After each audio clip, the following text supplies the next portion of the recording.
So the question that I've asked here in this Geomancy reading is, what wisdom, lessons and insights can Gemini look forward to at this particular full moon lunar eclipse? So let's see what comes out. Don't seem to be able to shuffle for some reason. Gone all spazzy here.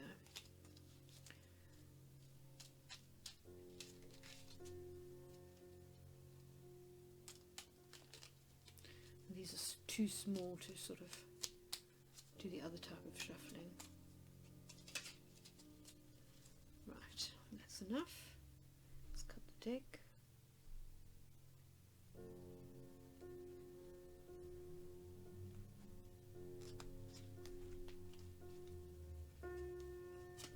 So the first card out is Puer. So this is Mars in Aries, and it has to do with masculine types of issues. So it could be the divine masculine, so it could have to do with sacred union. Let's see what else comes out. Tristia. So this is about loss, regret, sadness, so possibly about a conflict, because that's the other way that this energy could work.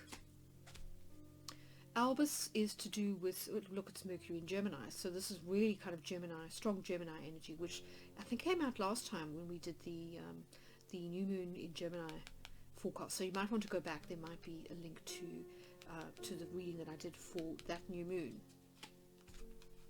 And then we've got Caput Draconis, which is this is the head of the dragon, so it's the north node, which is about the start of new karmic cycles. It's also about karmic lessons or soul lessons, so areas where we may not feel that comfortable, perhaps we are less familiar with, and so might kind of shy away from, but this is an area of soul growth, so that's something to bear in mind. So what I'm going to do now is quickly do the conversion, and then we'll be back for the full reading. So welcome back, Gemini. As you can see, I've done your conversion chart. So just to say that I've taken, instead of using the system that I use on this conversion sheet, which you can download for free from my website, just go to astrologysphere.com. I am using the Golden Dawn system, so I am using another system whereby I use the mothers, I put the mothers in the position of the cardinal houses, the daughters into the succedent, and then the nieces into the cadent houses. So just a heads up there. Anyway, let's move over to the casting cloth and have a look at your reading. So welcome back to your reading, Gemini. As you can see, I've laid the cards out on the casting cloth, and so let's take a look at your reading without any further ado. So it's really interesting, actually. You are an air sign and you love freedom, so I find it really interesting that we've got cards that are associated with imprisonment on one hand and freedom on the other. So I think that's likely to be a big theme during this reading, is perhaps you almost undecided about, if we are talking about relationships, which is what the astrology seems to be hinting at. It's possible that you're trying to decide whether to stay in a committed partnership, for example, either a business partnership or a marriage, or whether it's time to sort of like throw in the towel and kind of grab your freedom. So that seems like a big theme for you at this particular lunar eclipse. But let's just look at the card that represents you in a little bit more detail. So this is Puer, and Puer is Mars in Aries, so this is about fire energy. It's about passion, enthusiasm, wanting to take action, wanting to take initiative. So there could be a feeling of frustration around this particular full moon. If we are seeing restrictions in the form of this Corsair energy, which is Saturn in Capricorn. Now, if we look at this particular casting class, we see that Puer is again sort of repeated in the 11th house, so that could point to where your frustration is. And this is the 11th house, so this is hopes, wishes and desires, but it's also social groups. This could be social media, for example. It could be friendships, it could be a group, club, or committee or association that you belong to. So there could be sort of issues around that. So you know, friendship circles, would they be affected if, for example, you split up with a significant other? That's something to consider. And then let's have a look at Sagittarius. So this is where Sagittarius would fall, given that this is Gemini, and here we've got Albus. Now this is Mercury in Gemini, and Albus is a sort of an unusual geomantic symbol. It actually means white, and I'm going to read you the keywords for that. So this could be to do with marriage. I mean, if you think in the West, you know, the bride wears white, so it could be about the sort of purity or sanctity of marriage vows, for example, or wanting to wipe the slate clean, you know, a blank sheet of paper.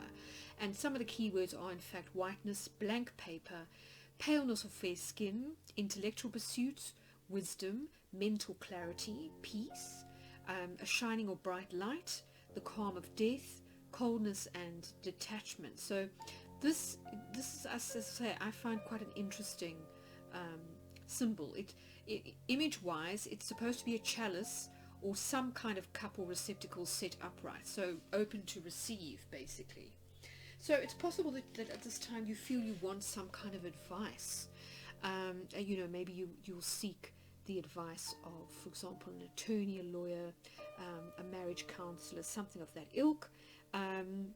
That's certainly a possibility, but it does seem that on some level you want to start fresh, and this is reiterated by via the road, you know, the kind of the open road of the traveler, the gypsy, that kind of thing. So a kind of a secret yearning for freedom and for independence sort of going on here, which I think fits in well with the astrology.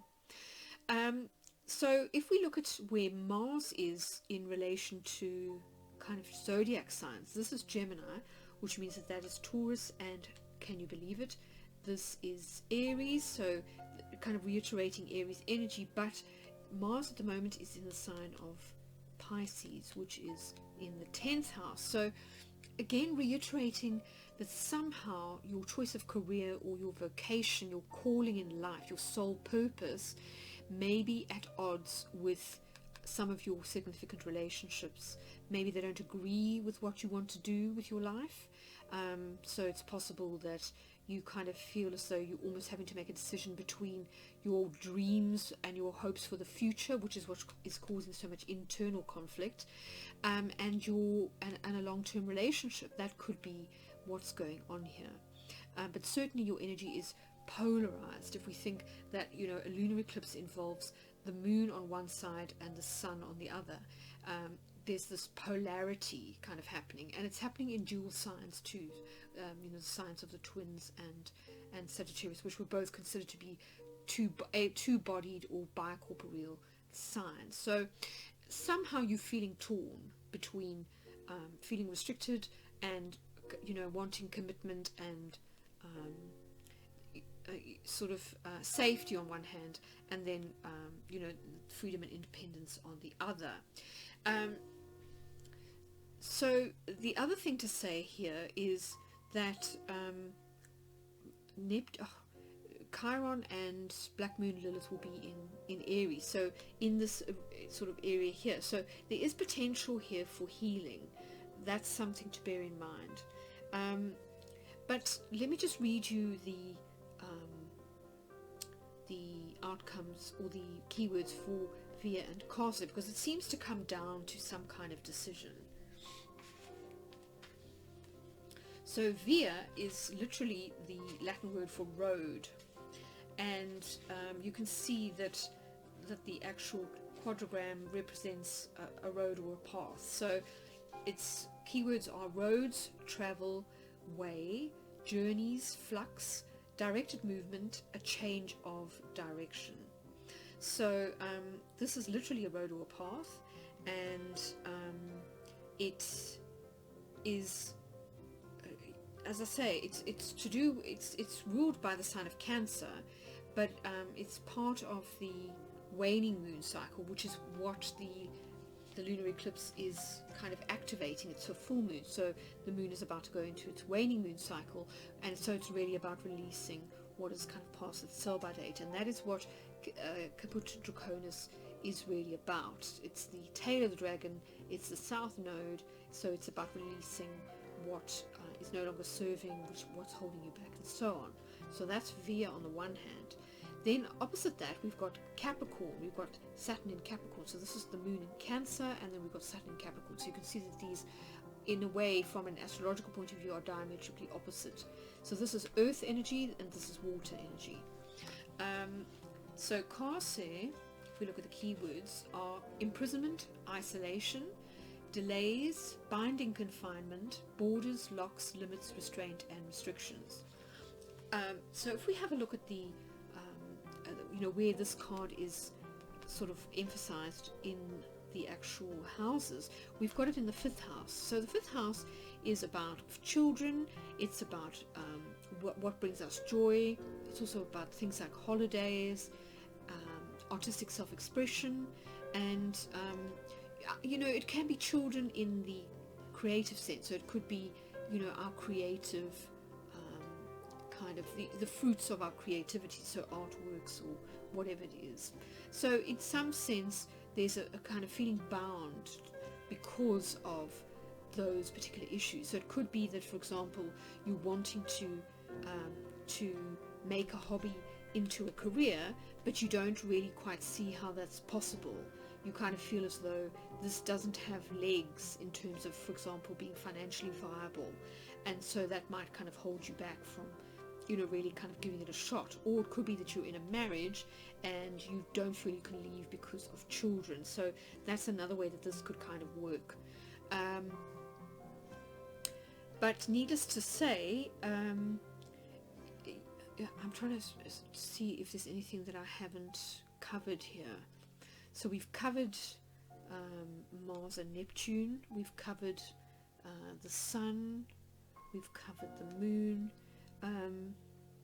Where is Mercury? Mercury is in Cancer. So Mercury is in the 2nd house. So this is your ruler, and it's interesting that Laitisha is the sign for happiness. It's the quadrigram for happiness and joy, and this is in the 2nd house. So this seems to say that the kind of silver lining in this particular situation is to do with financial security, potentially, or it has to do with self-worth.